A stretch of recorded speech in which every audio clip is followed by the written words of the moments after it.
Magandang nagaw muli po sa inyo. On board pa rin po tayo sa programang ito. Lingkod bayan ni Brother Tony Falcon ng CBS DWAD 1098 kHz News AM. Ano po ngayon ang inyong masasabi at ipagbibigay alam sa aming programang ito at sa tumatangkilik at sumusubaybay ng programang ito. Ano pong nangyari sa inyong hika? Bakit kayo po ay parang rest in peace na kayo? Hindi na kayo naghahabol ng hininga? Ano pong nangyari? Ano pong nangyari dyan sa hininga ninyo at para po kayong tahimik na? Ayos na. Bakit po? Kanina po ba? Para kayong... Mahina pa rin pandinig. Oo, pero sa process po yan. Pero yung inyo pong hininga, parang hindi na po kayo ginugutay-gutay. Bakit po? Nakatulong mo ba talaga yung ating protocol, yung ating formula at ang therapy? Wala na po kayong hingal, oh. Ilan taon po kayong hinihingal niyan? Higit isang taon na. Hindi po kaya ng doktor. Kaya. Ang gamot. Hindi rin kaya ng gamot ang doktor. Hindi rin kaya ng gamot. Talong na ako bibili ako sa gamot. Pero yung judo po ng Yosguang therapy, ilang minuto po kayong napagaling? Ilang pong minuto yan? Napagaling kayo? Ilang pong minuto kayo napagaling? Yari. Ilang minuto po? Ilang minuto kayo napagaling? Yung baga lang ano. O, ilang minuto po yung napagaling yung baga nyo, yung hangos nyo? Tagal na rin. O nga, ilang pong minuto kayo napagaling? Ngayon. Ilang pong minuto? Gano'n po kabilis yung pagpapagaling sa inyo? Isang minuto. Isang minuto? Ano, ilang minuto po? Ilang minuto po? Ilan? Isa. Isa lang, kasamang Tony. Talagang buhay na buhay, brother. Rest in peace na po kayo. Lumuwag yung ano mo, Yo. Mawawala yung pag ulit ba, maintain mo nyo, papalik yung dati mo. Araw-araw, Kasi, ngayon pa lang, hindi na makalata-lata. Maumit yan. Kaya Ano lang siya, kailangan na bumibiro. kabayan mo ng tigil ng kaiinom at pasisigarilyo. Oo, tama yun. Tama yung Dahil- sabi ni sister. Para hindi na bumalik yung ano mo, para maging malakas ka. Wala rin saysay-yan. Kasi Gamot pag, kahit na epektibo yung gamot na yan, kung hindi mo titigilan ng iyong mga bisyo, baliwala. Ayo.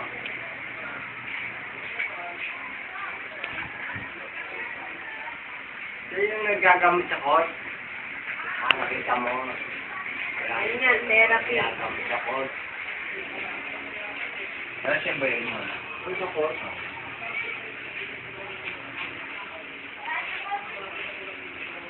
Ang hinahangat po natin dito, brother. Ano pong pangalan sa totoong buhay? Muli? Ano pong pangalan nyo? Mario. Mario Mamangol. Ilang taong gulang po nga kayo? 50. 58. Isang taong kayo pong pinabagabag ng ganitong problema. Isang taong kayong pinabagabag, isang taon. Isang taon. Hindi kaya ng doktor. Sinasabi ko nga ho sa inyo, ang nasa likod natin, mga dakilang doktor pa. Ancient medicine. May tapos na ngayon ang doktor. Ang buhay. Pero nung last year, ano, siguro mga 2 years ago na, yung taning niya, tulumpas na 2 years ago. Pinaningan ng doktor yan, 2 years ago, buhay pa rin. Natapos yung taning, buhay pa rin siya. So, ibig sabihin po, nagkakamali ang tao. Siguro, hindi tsamba-tsamba lang ang sinabi ng doktor. Kaya marami dyan nagtakit. Yung mga... Naunahan pa nga siya ng tatlo na eh. Yung mga malalakas, bigla na tumahimik na eh. Yan, buhay pa rin. Alam ko ang Panginoon, hindi mo pwedeng pangunahan. Nung taningan siya, taong 2011 o 2010 ano?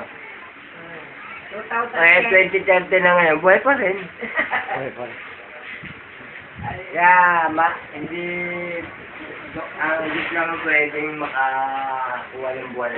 Sister, buhay na buhay po ba ang ating Panginoon? So, siyempre, kailangan isabuhay natin ang Panginoon dahil siya ang number 1.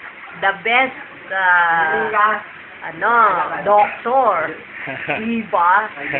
Tayo ay si Brad ay ginamit na kasangkapan ng Diyos. Saan po yung inyong high blood na yan ngayon?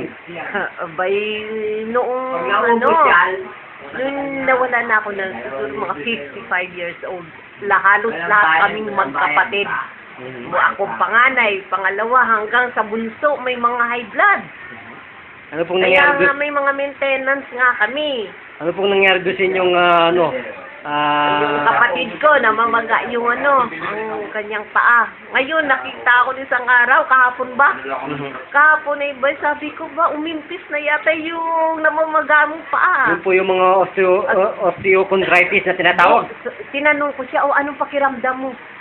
Ano daw, magaan na ang paan niya. Mabigat yun dahil namamaga. Yun po yung mga Mabigat na. atrophy, mga phlebitis, mga osteochondritis na tinatawag. Pag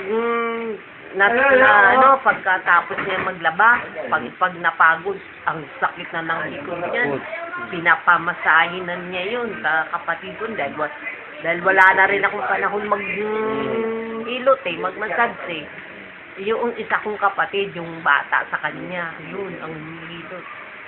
Ngayon, gumaan na daw ang pakiramdam. So yung kanya pong anak na dalaga.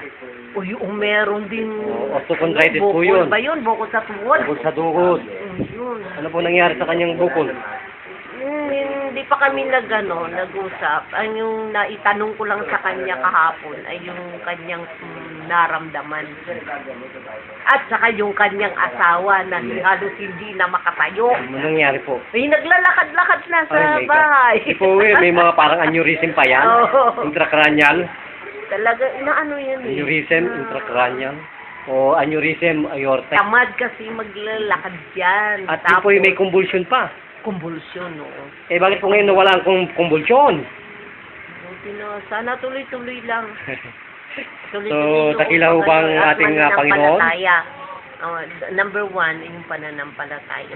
Number 1 po yun. At huwag kalilimutan ang obligasyon sa Panginoon. Alam po ninyo, ang Panginoong Jesucristo ay itinakwil sa kanyang sariling bayan. Kaya nga, Ako rin po naitakwil sa sarili kong bayan. talaga. Ang sarili kong bayan, dalawa po. Oo. Nasa military dati ako, PNP, Oo. condominium. Oo. Itinakwil ang aking beauty. Ayaw nilang maniwala sa kapangyarihan ng Diyos sapagkat nakabaril daw sila. Sila raw daw ay yun, ang sila Diyos nila. raw daw ay PNP, military.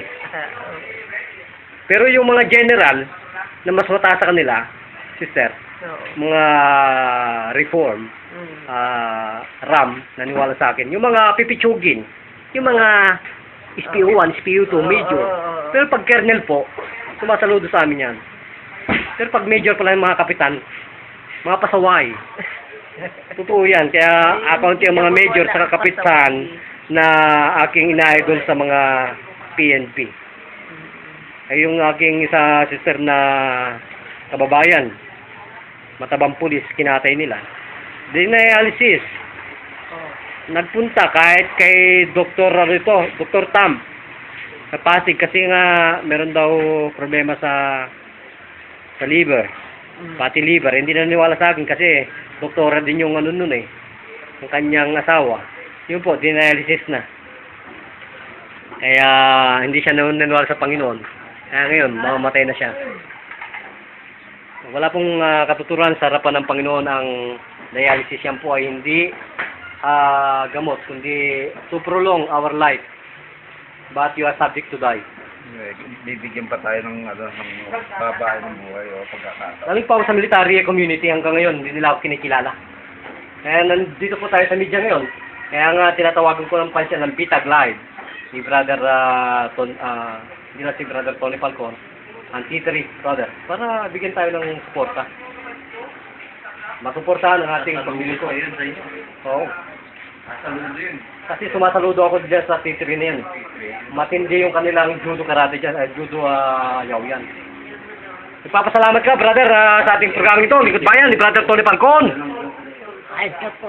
Ayos na po kayo? Maraming salamat. Ay bakit nawala na po yung paghihigop ninyo ng hangin na yan? Nawala. Wala. Ayan. Rest in peace na po kayo. Nakakalog na. Rest in peace. Ginawa na eh.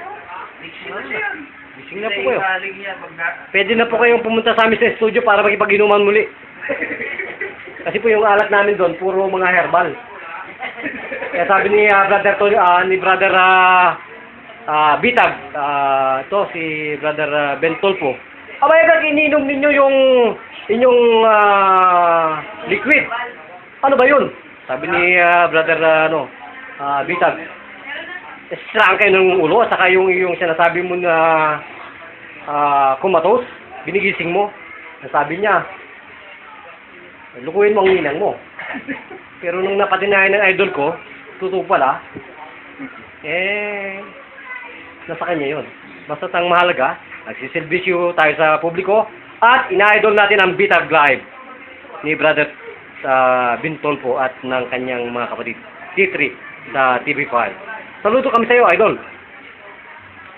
Ito pa rin po ang inyong paglikod, si Brother June Ukaire. Nagbabalita para sa Lingkod Bayan.